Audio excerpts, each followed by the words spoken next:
오늘 우리에게 주시는 말씀 받도록 하겠습니다. 누가복음 24장 28절부터 35절입니다. 그들이 가는 마을에 가까이 가매 예수는 더 가려 하는 것 같이 하시니 그들이 강권하여 이르되 우리와 함께 유하사이다. 때가 저물어가고 날이 이미 기울었나이다 하니 이에 그들과 함께 유하로 들어가시니라. 그들과 함께 음식 잡수실 때 떡을 가지사 축사하시고 떼어 그들에게 주시니 그들의 눈이 밝아져 그인 줄 알아보더니 예수는 그들에게 보이지 아니하시는지라. 그들이 서로 말하되 길에서 우리에게 말씀하시고 우리에게 성경을 풀어주실 때 우리 속에서 마음이 뜨겁지 아니하더냐 하고 곧 그때로 일어나 예루살렘에 돌아가 보니 11 제자 및 그들과 함께한 자들이 모여 있어 말하기를 주께서 오셨다 하는지라. 두 사람도 길에서 된 일과 예수께서 떡을 떼심으로 자기들에게 알려주신 것을 말하더라. 이것은 살아계신 하나님의 말씀입니다.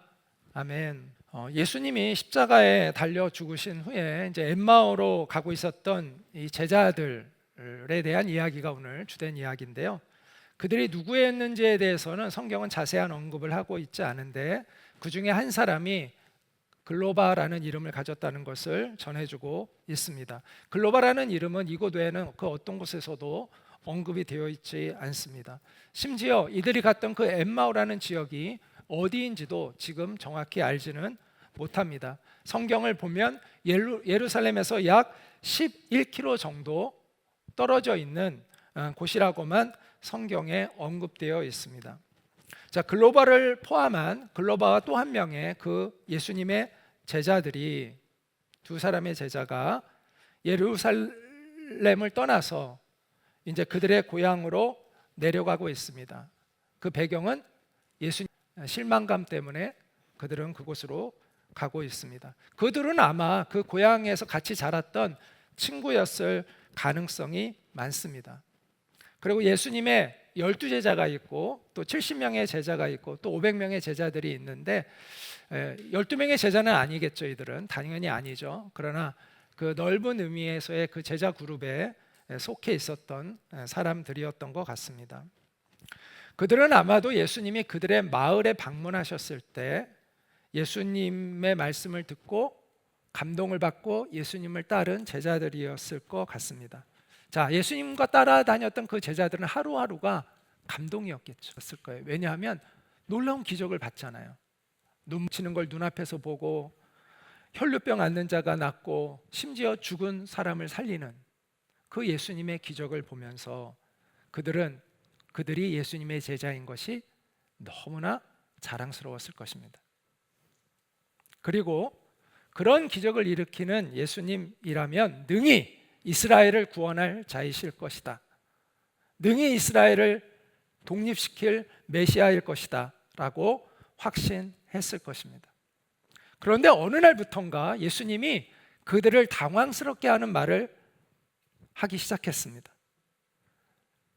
제자들 중에 누가 당신을 배반할 것이고 그로 인해서 당신이 큰 고난을 겪게 될 것이고 또 제자들도 어려움에 빠지게 될 것이라고 말씀하셨습니다. 그러면서 또한 그럼에도 불구하고 너희는 두려워하지 말아라 라고 이야기하셨습니다. 도대체 이게 뭔 말이야? 이 무슨 말씀을 하는 거야? 그들은 이해하기가 어려웠습니다.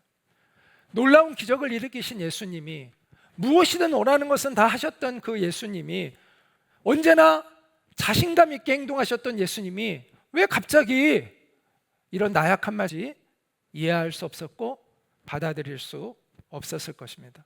그런데 얼마 있다가 정말 예수님이 하신 말씀이 이루어졌습니다. 그 일은 끔찍한 일이었습니다. 6월절 전날 아침이죠. 새벽에 군병들이 예수님을 빌라도의 신문장 앞에서 예수님은 옷벗김을 당하고 온몸에 채찍질을 당합니다. 피투성이가 되어서 무거운 십자가를 어깨에 메고 골고다 언덕길을 힘겹게 올라갑니다. 그래서 예수님은 결국은 자신이 짊어지고 간 그 십자가에 못 박혀 참혹하게 죽음을 당하게 되죠. 극심한 통증 속에서 숨을 헉헉거리며 고통 가운데 있는 예수님을 그들은 보고 있었습니다. 그렇게 몇 시간이 흐르고 나중에 결국 예수님이 하나님 어찌하여 나를 버리십니까? 라는 그러한 목소리가, 외치는 목소리가 그들에게 들렸습니다. 그리고 예수님은 곧 고개를 떨구시고 더는 움직이지 않았습니다. 군인들은 예수님이 죽었는지를 확인하고는 옆구리를 창으로 찔러서 피를 다 쏟게 하고 예수님의 시신을 내려 어딘가로 싣고 갔습니다. 엠마오의 제자들이 그 현장을 목격했을 때 겪었을 그 충격 그리고 혼란을 한번 상상해 보십시오. 도대체 뭐가 잘못된 것일까? 그렇게 당당하고 그렇게 멋지셨던 분이 어떻게 하루아침에 저렇게 될 수 있을까? 저분을 구원자로 철석같이 믿었던 우리는 어리석었던 것일까? 우리는 이제 앞으로 어떻게 살아가야 하는가? 그런 회의적인 질문들이 파도처럼 그들의 마음속에 밀려왔을 것입니다. 그들은 잠을 이룰 수 없었습니다. 절망감, 극도의 두려움 그들에게 몰려왔습니다. 예루살렘에 더 이상 있기가 싫었습니다. 그러자 한 명이 먼저 이야기했겠죠. 야, 우리 예루살렘을 떠나 고향으로 돌아갈 준비를 하고 있었는데 평소에 알고 지내던 몇몇 여인들이 찾아왔던 것 같습니다. 흥분이 가득해서 찾아왔습니다. 그리고 믿을 수 없는 이야기를 합니다. 그녀들이 새벽에 예수님의 무덤을 쫓아갔는데 예수님들이 슬퍼하고 있을 때 천사가 나타나서 예수님이 다시 살아나셨다고 이야기를 해주었다는 거예요. 그래서 그녀들은 놀라가지고 제자들에게 가서 베드로에게 알렸는데 베드로가 직접 무덤에 뛰어가 봤는데 베드로 역시도 예수님의 시신이 없어진 것을, 사라진 것을 확인했다고 그렇게 이야기를 했습니다. 그러나 그들은 그녀들의 이야기를 믿을 수가 없었습니다. 더 큰 혼란, 더 큰 고통이 그들의 마음속에 찾아오면서 다 귀찮아, 모르겠어, 예루살렘을 떠나는 것이 좋겠어 라고 그들은 결단하고 예루살렘을 떠났습니다. 엠마오로 향하던 그들 가운데 머지않아 어떤 한 사내가 그들과 함께, 한 남자가 그들과 함께 동행하게 됩니다. 그들은 그 사람을 의식하지 않았습니다. 그냥 낯선 사람이니까 의식하지 않고 둘이 이야기를 나누며 길을 갑니다. 아마도 그들은 이런 이야기를 하면서 가지 않았을까? 저는 제 상상이에요. 이거는 성경에 나와 있는 게 아니라 저의 내피셜이에요. 제가 이런 상상을 해보았습니다. 한 친구가 이렇게 이야기할 것 같아요. 야, 정말 예수님이 살아나셨을까? 그러니까 그 친구가 야, 너 그 말 믿냐? 누가 예수님 시신을 가져갔겠지. 정말 예수님이 살아난다는 게 말이 되니? 또 다른 친구가 그러니까 하지만 천사들이 나타나서 예수님 살아나셨다고 그러다고 했잖아. 야, 그 여인들이 너무 슬퍼가지고 헛것을 본 거겠지. 이럴 수 있지 않을까? 예수님이 너 얼마나 그동안 놀라운 일 많이 했는지 알지? 예수님이라면 정말 살아나셨을지도 몰라. 뭔 소리 하는 거야? 예수님이 살아날 능력이 있었으면 처음부터 십자가에 박히지 않으셨어야지. 안 그래? 제 상상입니다. 이렇게 이야기했을 것 같아요. 자, 엠마오로 향하는 이 두 제자들의 이러한 대화를 이제 옆에서 듣고 있던 그 사내가 그들에게 묻습니다. 당신들이 지금 걸으면서 이야기하고 있는 이 말들이 도대체 무슨 말입니까? 이거를 넘기면서 얘기를 했어야 되는데 하여튼 자, 주고받는 이 말들은 무슨 이야기입니까? 그러자 그 글로바가 그 사내를 보면서 어이가 없다는 표정을 지으면서 이야기를 합니다. 아니, 당신 예루살렘에 머물러 있었으면서 무슨 일이 있었는지 당신만 모른단 말입니까? 이렇게 이야기를 했어요. 나사렛 예수에 대한 일입니다. 그분은 하나님과 모든 백성들 앞에서 행동이란 말씀에 능력 있는 예언자이셨습니다. 그런데 대제사장들과 우리 지도자들이 그분을 넘겨주어 못 박았습니다. 우리는 그분이 이스라엘을 구해주실 분이라고 잔뜩 기대했었는데 말입니다. 어디 이뿐이겠습니까? 이런 일이 일어난 지 사흘이나 되었는데 우리 가운데 어떤 여자들이 우리를 깜짝 놀라게 했습니다. 그들은 새벽에 무덤에 갔다가 예수님의 시체는 보지 못하고 돌아와서 이야기를 해주었습니다. 그리고 우리와 함께 있던 몇 사람도 무덤에 가보고 여자들이 말한 것이 사실임을 확인했으나 예수님은 보지 못했습니다. 자, 그러자 그 사내가 갑자기 그들을 책망하며 어리석은 사람들이군요. 예언자들이 말한 모든 것을 믿는 마음이 그렇게도 무디니 말입니다. 그리스도가 마땅히 이런 고난을 겪어서 자기 영광에 들어가야 하지 않겠습니까? 성경이 기록되어 있는데 왜 당신들은 그것을 믿지 못합니까?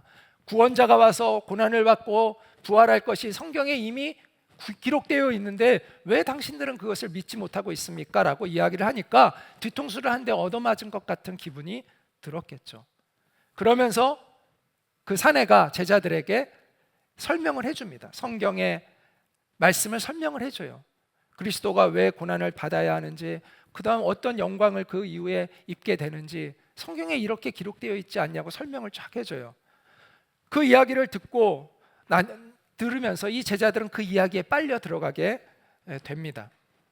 그리고 그의 설명을 들으면서 예수님께서 십자가를 지신 것이 구약 성경에 예수님이 오시기 1500년 전부터 400년 전까지 기록되어진 그 구약 성경에 이미 예수님에 대한 십자가와 부활의 이야기가 적혀 있을지도 모른다. 그리고 그것에 대한 성취였을지도 모른다 라는 것을 이제 이 제자들이 인식하게 됩니다. 그래서 어느덧 이제 엠마오에 가까이 다가오면서 이들이 숙박할 곳을 찾는데 그 산에는 계속 가려고 하고 제자들은 이제 숙소에 머물려고 하는데 그 사람을 붙들어요. 더 듣고 싶으니까 우리 같이 오늘 숙소에서 좀 있자고, 같이 좀 더 이야기하자고 그렇게 합니다. 그래서 그들이 함께 숙소에 들어가요. 그 사내가 이제 빵을 들고 감사 기도를 하고 빵을 나누어 주는데, 마치고 성만찬 오늘 이제 일단 할 건데 예수님이 제자들에게 만찬할 때도 떡을 나누어 주셨잖아요. 그렇게 할 때 이들이 갑자기 눈이 확 열리면서 이분이 예수님이구나 라는 걸 알게 돼요. 그 순간 예수님이 사라졌어요. 순간 이동을 하셨어요. 네. 그래가지고 예수님이 사라지게 되죠. 부활하신 예수님을 직접 만난 이 놀라운 사건을 경험한 이 제자들은 너무 놀라고 감격스러워서 다시 그리고 제자들을 만나서 이야기를 합니다. 베드로가 부활하신 예수님을 만났다는 이야기를 듣고 그들도 우리도 길에서 엠마오로 가는 길에서 예수님을 만났다는 이야기를 합니다. 그때 이제 요 성경 구절 그 다음에 보면은 예수님이 그들 가운데 찾아오셨다는 말씀이 나와요.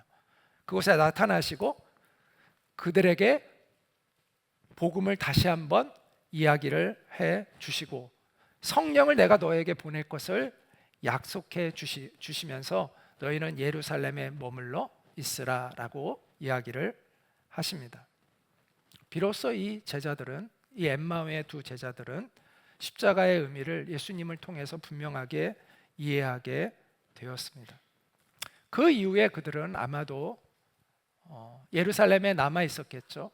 그리고 성령을 받았을 것입니다. 성령님이 그들에게 임했을 때 그들은 하늘로부터 오는 사명감, 권능을 받고 복음을 위해서 살았을 것 같습니다. 그 이후의 기록은 나오지 않지만 성령님이 이끄시는 곳을 향해, 그들은 엠마오가 아닌 성령이 이끄시는 곳을 향해 나아갔을 것입니다. 우리는 엠마오와 예루살렘의 의미를 다음과 같은 차원에서 우리가 생각해 볼 수 있습니다. 엠마오는 친숙하고 익숙한 곳이에요. 안전한 곳이에요. 그런데 예루살렘은 예수님을 부정하는 예수님을 십자가에 못 박은 이들이 주도하고 있는 그러한 곳이에요. 그 두 제자에게 그래서 좌절감을 안겨주었고 피하고 싶고 위험한 곳으로 인식되어지는 곳이 예루살렘이죠. 그런데 부활하신 예수님은 안전한 곳인 엠마오를 향하여 가고 있는 그들에게 엠마오가 아닌 예루살렘으로 가도록 하셨습니다. 그리고 예수님은 그곳에서 예수님을 증거하게 하셨습니다. 부활하신 예수님을, 그분의 왕 되심을, 그분의 메시아 되심을, 구원자 되심을 선포하게 하셨습니다. 지금도 우리 안에 계신 그리스도의 영은 우리를 안락한 도피처로 피하게 하지 않고 주님이 명하신 그곳으로 가게 합니다. 그곳에 당당히 설 수 있는 용기와 힘을 공급해 주십니다. 우리가 살아가는 이 세상은 예수님을 부정하는 세력들로 가득한 곳입니다. 안전한 곳이 아니고 안락한 곳이 아니라 무수한 위협을 당하는 곳입니다. 우리에게 많은 상처와 아픔과 될 수 있습니다. 그러나 주님은 우리에게 세상을 향하여 가라고 하십니다. 왜냐하면 그곳에 예수님의 사람들이 있어야 하기 때문입니다. 그곳에 예수님의 주되심과 그리스도 되심이 선포되어야 하기 때문입니다. 우리는 먼 나라로 가는 그 선교사님들을 존경합니다. 안락한 곳을 버리고 위험하고 불편한 곳을 향하여 가는 그러한 선교사님들을 우리가 존경합니다. 당연히 존경해야 합니다. 그런데 세상 속으로 치열한 삶의 현장으로 세속주의가 지배하는 이 세상의 한가운데 그 일터로 들어가서 그리스도를 따르는 삶을 산다는 것 역시도 쉬운 일이 아니라는 것을 우리는 알고 있습니다. 또 알아야 합니다. 우리가 살아가는 그 삶의 현장이 우리의 선교지이고 우리는 거기에서 선교사적 삶을 살아야 합니다. 선교적 삶을 살아야 합니다. 우리는 다 선교사가 되는 건 아니에요. 선교사라는 어떤 직업적인 전문 선교사가 될 필요는 없어요. 그러나 모든 그리스도인은 선교적 삶으로 부름을 받았다는 것을 알아야 합니다. 우리가 살아가는 그 모든 곳에는 그 선교적 삶을 살아가는 사람들이 필요하고 그들이 있을 때 하나님의 나라는 이루어져 가는 것이죠. 그곳에 서 있지 않은 그리스도인은, 그곳에서 선교적 삶을 살고 있지 않은 그리스도인은 진정한 예수님의 제자가 아니, 주님이 명하셨기 때문에 그곳에 있어야 그것이 우리가 주님의 제자인 것이고 그것이 우리의 그래야 그곳이 우리의 거룩한 일터인 것이죠. 우리는 그곳에서 선교적 삶을 살도록 부름을 받습니다. 십자가와 부활의 복음을 깨닫고 성령의 인도하심을 받게 된 사람은 안락함이 보장되어 있는 자리로 가는 것이 아니라 사명이 있는 자리로 가게 됩니다. 엠마오로 가는 것이 아니라 예루살렘을 향하여 가게 됩니다. 위협을 받기도 하고 고난을 받을 수 있는 그 예루살렘을 향하여 가는 것이죠. 그곳에 갈 때 우리는 성령님이 이끄시는 삶을 경험할 수 있습니다. 엠마오로 가는 제자들에게 예수님이 나타나셔서 그들을 예루살렘으로 돌이켰으니까 다행이지, 만약 그렇지 않고 그들이 엠마오로 그냥 가서 살았다면 어떻게 되었을까요? 부활하신 예수님과 함께하는 그 40일의 놀라운 시간을 놓쳤겠죠. 예수님이 하늘로 올라가시는 것을 볼 수 없었겠죠.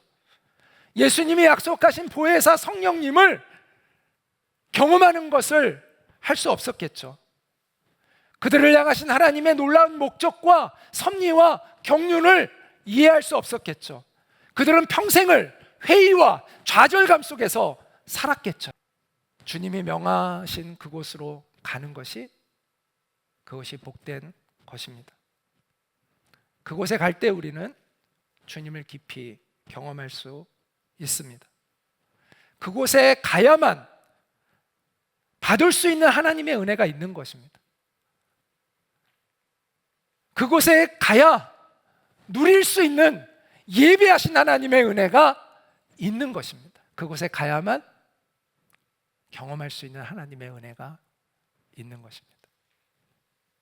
그런 기대하는 마음을 갖고 가시기 바랍니다. 하고 안전한 엠마오가 아닌 주님이 부르신 땅, 그 거룩한 사명지, 그곳으로 우리는 가야 합니다.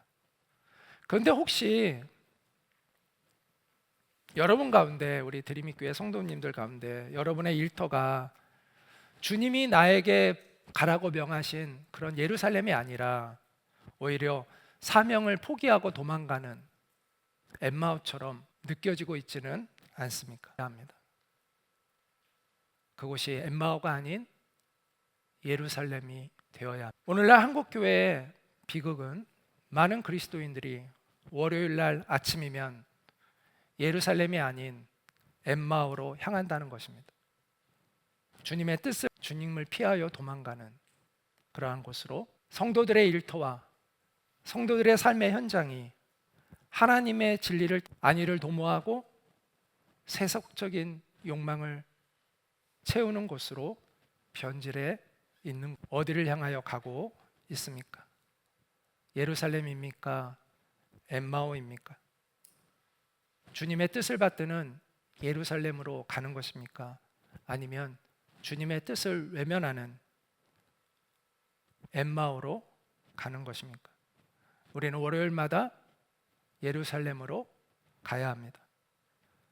복음의 증인으로 그곳으로 가야 합니다. 그곳이 안락한 곳이 아니라 위험한 곳이고 힘든 곳이지만 우리가 그곳에서 예수님의 주되심을 선포하기 위해서 우리는 그곳을 향해 가야 합니다. 우리의 삶의 현장이, 우리의 직업이, 우리의 일터가 우리의 사명지가 되어야 하고 주님이 가라고 명하신 땅이 되어야 합니다. 그러려면, 우리가 그런 사람이 되려면 주님의 약속에 대한 굳건한 믿음이 필요합니다. 엠마오로 가는 두 제자들에게 예수님이 이런 책망을 하셨습니다. 미련하고 선지자들이 말한 모든 것을 마음에 더디 믿는 자들이여, 왜 하나님의 약속을 굳게 믿지 못하느냐라고 이야기합니다. 혹시 우리도 주님이 하신 약속을 더디 믿고 있는 것은 아닙니까? 이제 우리가 믿고 기다려야 할 하나님의 약속은 무엇이 있을까요? 그것은 주님이 다시 오신다는 것입니다.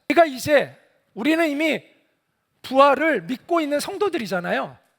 그럼 이제 우리가 또다시 굳게 붙잡아야 할 주님의 약속은 뭐냐? 주님이 다시 오신다는 거예요.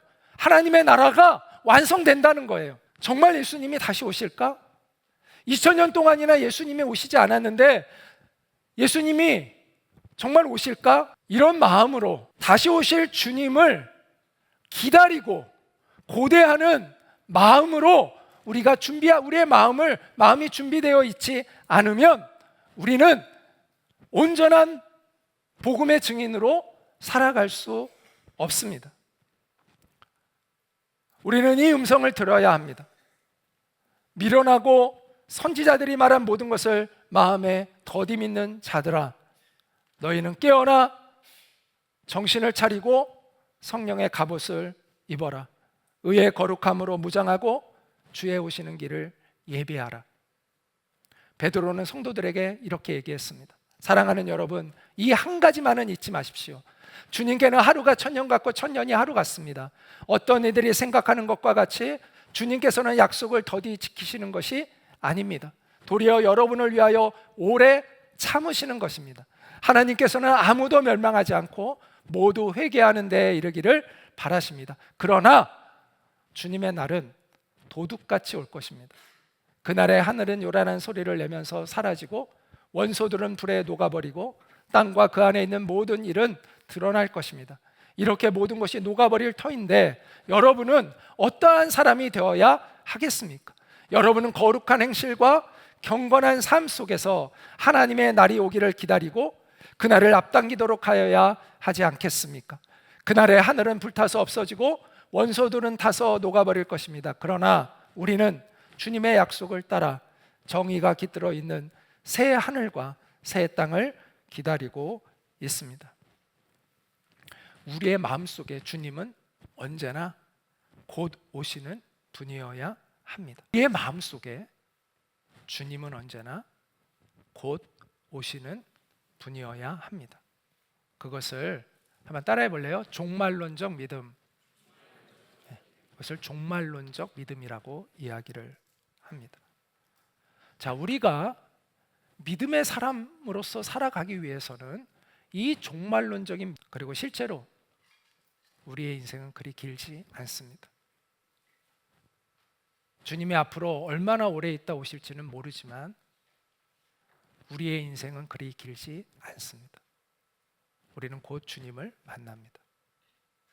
그래서 우리는 언제나 주님을 사모하고 주님을 기다리는 것을 날마다가 우리의 마지막 날이듯이 살아가는 그러한 종말론적 믿음을 가지고 살아가야 합니다. 왜 많은 교인들이 그들의 삶의 현장에서 거룩한 행실과 경건함으로 살지 못하고 부정한 행실과 방탕함으로 오심을 더디 믿고 있기 때문입니다. 종말론적인 믿음 없이 살아가고 있기 때문입니다. 종말론적 믿음이 없으면 우리는 예수님의 증인답게 살아갈 수 없습니다. 엠마오로 향했던 그 제자들이 가져야 할 그 믿음은 예수님의 부활에 대한 믿음이었다면 우리가 지금 가져야 할 믿음은 주님이 오신다는 믿음인 것이죠. 그 믿음으로 주님이 오시는 길을 예비해야 합니다. 우리가 선교지에 가는 이유도 우리가 주님이 부르신 일터로 오실 주님의 길을 예비하기 위해서입니다. 그날을 앞당기기 위해서입니다. 그날이 속히 오기를 기대하는 마음이 우리 가운데 있기 때문입니다. 부활절을 맞이하는 여러분, 예수님이 부활하신 것을 기뻐하는 차원에만 머물러 있지 마십시오. 여러분의 사명을 발견하십시오.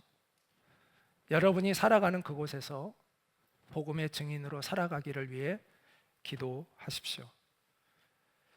그리고 주님이 다시 오시는 그 믿음을, 그 종말론적인 믿음을 여러분이 잃고 살아가고 있다면 오늘 이 부활절에 그 믿음을 다시 회복하는 여러분 되시기를 축복합니다.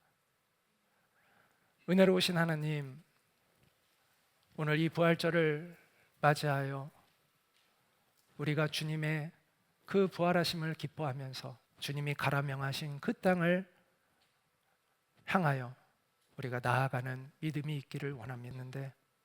그 약속을 굳게 붙들고 주님이 부르신 땅에서 종말론적인 믿음으로 선교적 삶을 살아갈 수 있는 우리가 될 수 있게 하여 주시기를 원합니다. 그래서 주님이 오시는 그 길이 잘 준비되어지고 주님이 속히 오시기를 소망합니다. 하나님, 우리 드림의 학교 학생들이 이제 주님이 부르신 땅을 향하여 갑니다. 그곳에서 주님이 예비하신 놀라운 은혜를 경험할 수 있게 도와주시고 무엇보다도 주님을 알아가는 기쁨과 감격이 있도록 인도해 주시고 이들에게 하나님이 주시는 사명이 생겨날 수 있도록 주님의 부르심을 깨닫게 될 수 있도록 역사해 주시옵소서. 그리고 이제 내일 아침에 일터로 가는 우리 드림이 교회 성도들을 축복하오니 하나님이 부르신 그 땅에서 선교적 삶을 살아갈 수 있도록 이끌어 주시옵소서. 예수님의 이름으로 기도합니다. 아멘. 네, 오늘은 열린 성찬을 하려고 합니다. 애찬식이라는 이름으로 이제 열린 성찬을 하려고 하는데 성찬은 닫힌 성찬이 있고 열린 성찬이 있어요. 닫힌 성찬은 뭐냐면 세례를 받은 사람들만 성찬에 참여하는 거예요. 보통 교회에서 그렇게 하죠. 근데 열린 성찬은 세례를 받지 않은 사람도 참여할 수 있도록 초청하는 것이 열린 성찬입니다. 열린 성찬이 있는 이유는 성경에 성찬식에 참여하는 사람은 꼭 이런 사람들이어만 한다라고 규정되어 있는 것이 없기 때문에 교회가 그런 나름대로의 규정을 갖고 있습니다. 장로교는 일반적으로 닫힌 성찬을 하고 감리교는 열린 성찬을 합니다. 우리는 아직 또 아직 여러분 학생들 중에서는 세례를 받지 않은 사람도 있기 때문에 애찬식이라는 이름으로 열린 성찬을 하고자 합니다. 비록 열린 성찬이지만 이 성찬이 결코 가벼운 의식은 아닙니다. 모든 성찬은 진지한 것입니다. 예수님이 초청하신 거예요. 예수님이 십자가에 죽으시기 전날 밤 제자들과 함께 만찬을 나누시면서 빵과 포도주, 떡은 이제 우리식 표현이니까 원래는 빵이죠. 빵과 포도주를 나누시면서 빵은 예수님이 우리를 위하여 내어주시는 몸이다 라고 말씀하셨고, 그 다음에 이 포도주가 담긴 잔은 너희를 위하여 흘리는 내 피다, 너희는 이것을 기념하라 하셨기 때문에 그 예수님의 명령에 우리가 순종해서 이 성찬에 참여하는 것입니다. 자, 누가 초청하셨어요? 예수님이 초청하신 것입니다. 이 성찬에 우리는 이 초청에 응하여, 예수님의 초청에 응하여 이 성찬에 참여합니다. 자, 이곳에서 성찬에 참여하신 분들은 최소한 두 종류의 사람이어야 할 거라고 생각합니다. 첫째, 예수님 세례를 받았든 안 받았든 예수님은 나의 주님이시다라는 고백이 있을 수 있는 사람이죠. 그 사람은 참여를 당연히 할 수 있죠. 또 내가 아직 예수님을 인격적으로 만나지 못했지만 나는 예수님을 만나기를 원하고 있는 사람입니다 라고 한다면 그분은 오늘 이 성찬에 또한 참여하실 수 있습니다. 자, 예수님이 제자들 앞에서 빵을 들어서 기도하시고 이렇게 말씀하셨어요. 너희는 이것을 받아 먹어라. 너희를 위한 내 몸이다. 또 예수님이 포도주 잔을 들고 기도하시고 말씀하셨습니다. 너희는 이것을 받아 마셔라. 이것은 너희의 죄를 사하려고 흘리는 나의 피, 곧 언약의 피니라. 오늘 이 성찬에 참여하는 모든 분들에게 그 주님의 십자가의 사랑이 깨달아지고 또 그것을 경험하는 은혜가 있기를 축복합니다.